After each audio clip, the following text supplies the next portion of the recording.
creative writer Emma Venables. I encountered Emma Venables through our shared contact Lyles Gaines, practice-based research expert. Emma is a writer and an academic and is based in the northwest of England. She has taught creative writing at Royal Holloway University, the University of London and Liverpool Hope University. Emma has a creative writing PhD from Royal Holloway. Emma conducts practice-based research in creative writing, examining and articulating the roles and experiences of women in 20th century Germany, and her focus is 1933 to 1989. She's interested in the possibilities and limitations of short-form fiction in representing these feminist histories. She's compiled a lot of accolades as a writer. Her short and flash fiction has been widely published.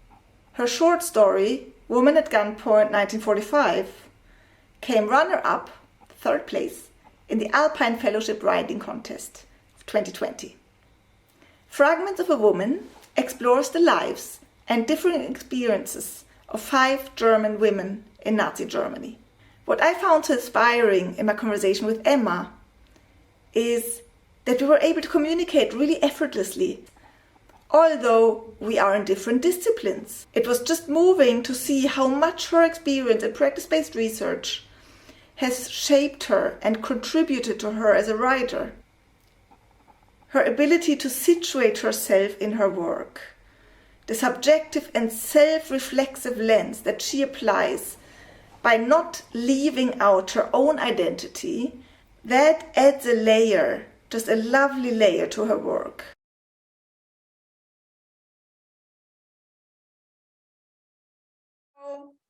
Very nice to speak with you today, Emma. What drives you as a practitioner researcher, and how do you engage with those ideas in your practice and in your research?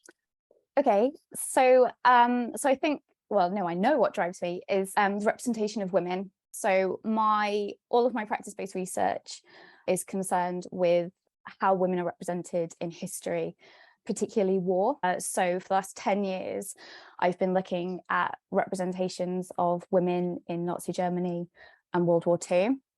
For me, that's what drives me. It's this curiosity and this frustration of how women are represented. And that came for me from reading books. Well, I think it actually probably started when I was at school, when I was learning about women in Nazi Germany, and you get told the kind of textbook cliched. You get taught about, the BDM and blonde-haired, blue-eyed women who had babies for Hitler, and that's what you carry through. And then when I started thinking about it more, when I was studying at university, I was like, well, actually, this can't be all they were. So that is what drives me. It's this frustration about how women have been represented in fiction. And then how I feed that into my practice and research, what for me came up was the responsibility that a writer has when representing these women. For me, obviously, I'm not German. I don't have any what right do I have to represent these women? A lot of what I was doing in my PhD was thinking about and situating myself within how I felt about my representation of these women, but also how I felt about what other writers were doing.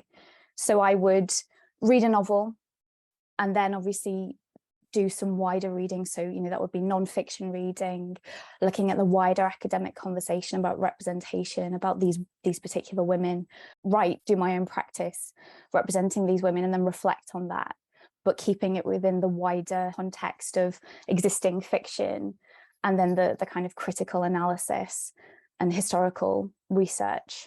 So what I find so interesting is that maybe these women that you're writing about, they're probably no longer alive.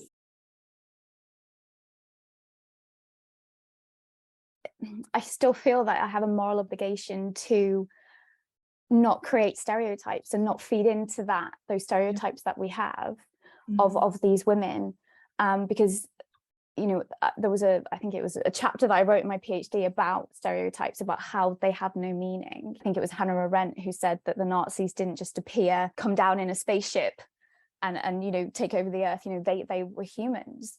They were people who, you know, had dogs and had families and, you know, had the ability to love. And so for me, it was very much about looking at that human aspect and very trying to looking at what was out there and weighing up what I thought was done well and a lot of it is personal, I guess. So it's a feeling. There were a lot of stuff that I read that I felt was bad, that serves a purpose, but I didn't feel comfortable doing that in my own fiction.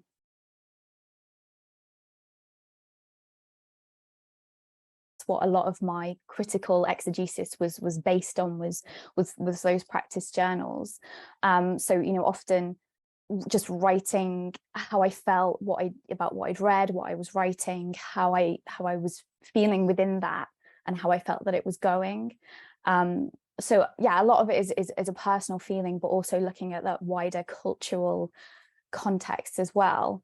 And when I first started my PhD, Generation War had just come out, and the conversation around that was so interesting. It showed that there was still a lot of kind of stigma. There was a great amount of resources that came out of that I then drew into my PhD, because it wasn't the German press saying how dare we present ourselves, it was as humans, it was everybody else. And that was incredibly frustrating. Yeah, and that's what I love about practice-based research, is that you can apply anything, you can bring anything in, you can make it meaningful. So yeah, there was a whole kind of array of things that I brought in that, yeah, as you said, you know, if it was a more traditionally academic discipline, I wouldn't have been able to do.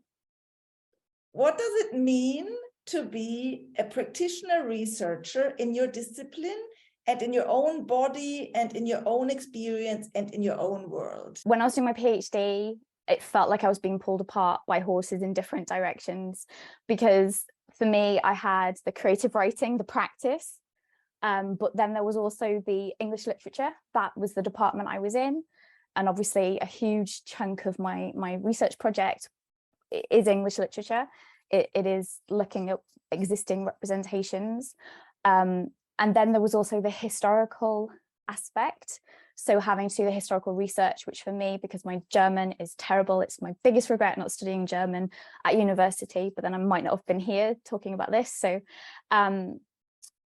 so getting caught up in that historical research as well, like the reading nonfiction, visiting memorials, museums, walking around Berlin, going to the spaces, and trying not to get bogged down in any of those three aspects, because it's very easy to get caught up in one of them. And for me, it was always the practice that would suffer, because I'd get so caught up in the historical fact that I couldn't move forward with the practice.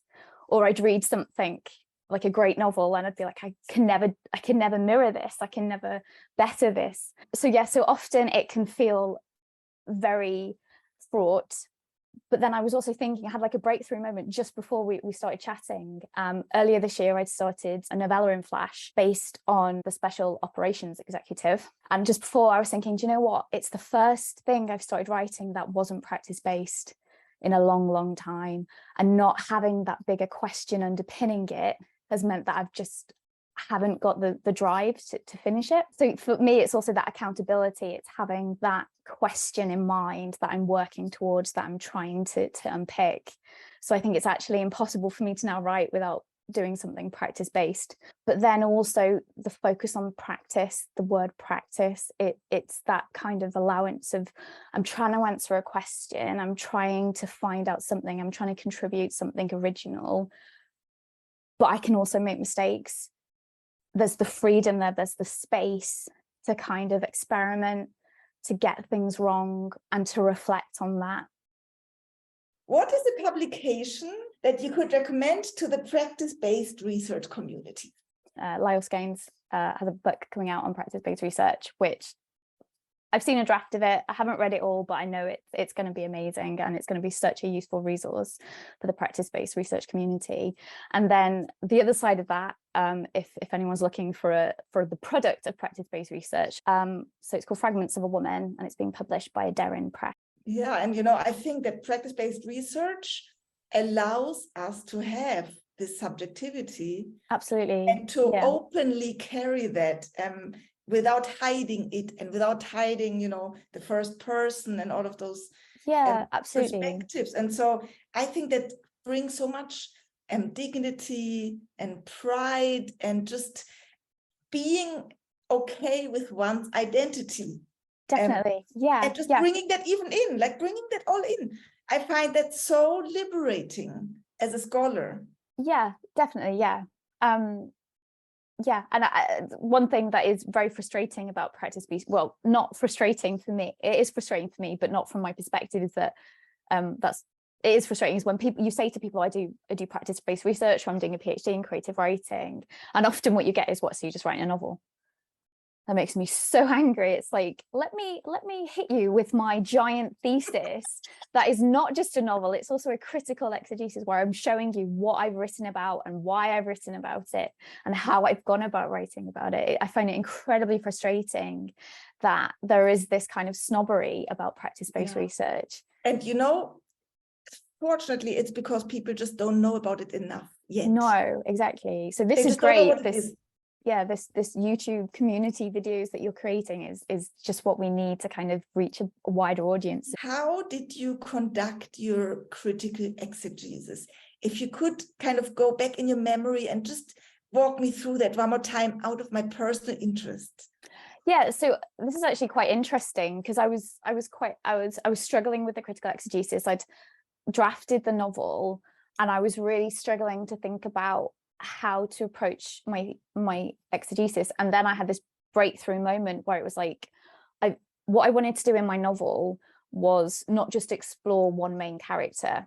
I didn't want to just follow one woman through from 1933 to 45. I actually wanted this kind of I called it like a tapestry of women. But then in my Viva, it came up that actually it was more like a jagged tapestry, because I used broken character arcs, and it was quite it wasn't meant to be neat.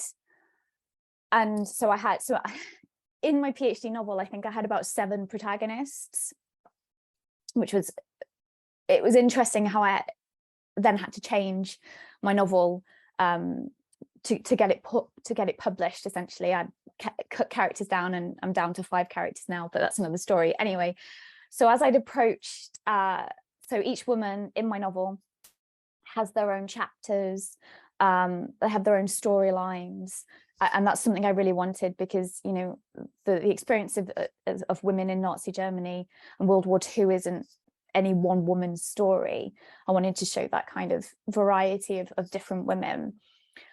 And then it just came to me that my critical exegesis should be the same. So I took each of the women in turn and spoke about how they were represented in books that I'd read, and then talked about how what I've read, so fiction I'd read, how that had influenced my decisions, and also non-fiction that I'd read about certain women. So for example, one of the women in my novel is a perpetrator. So I spoke about my representation of her in the context of the representation of female perpetrators in books such as Bernard Schlenk's The Reader, but also looking at non-fiction books and accounts of female perpetrators during the Holocaust.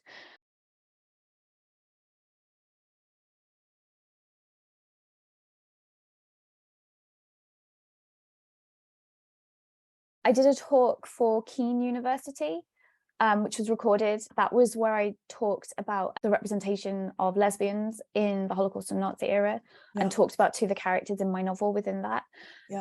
So I spoke about the decisions that I made and the history behind it. I didn't use extracts from my practice journals, but I did talk about the creative process and why I'd made the decisions that I'd made. Yeah, so that is super interesting. And I feel like that part the basically collecting your own data about your process and about your creative work on a day-to-day basis. I think that is among the things that attracts young people, especially because, you know, it's so beautiful to have like reflection about your own process and let that go in to your exactly. Yeah, I mean, it feels awkward, doesn't it, talking about reflecting, using I to talk about, you know, something that you know is academic, I guess. So there is a little bit of a squeamishness when you first do it. You think, oh, this isn't going to be any use, or it feels awkward and I'm not committed to it. But yeah, for me, it's something that I do and I will continue to do. So yeah, for me, the practice journals are really useful tools, and that was the first thing I did when I sat down to kind of start thinking about my critical exegesis, was print them all off and highlight the bits that I thought were going to be useful. Yeah, I mean, that is so interesting. Like the way I imagine that is like so fascinating, how you're creating layers, yeah, your own material, like going back to earlier ideas and taking that bit up and then working with it. And I just find that so mesmerizing. Yeah, it is essentially like a map, you know, this is where I started and these are the decisions that I took that have led me to this finished product. Yeah, that is so incredible. And I cannot thank you enough. I'm very, very inspired by your work. Emma is on Twitter and can be found there under @Emma, capital M, Venables.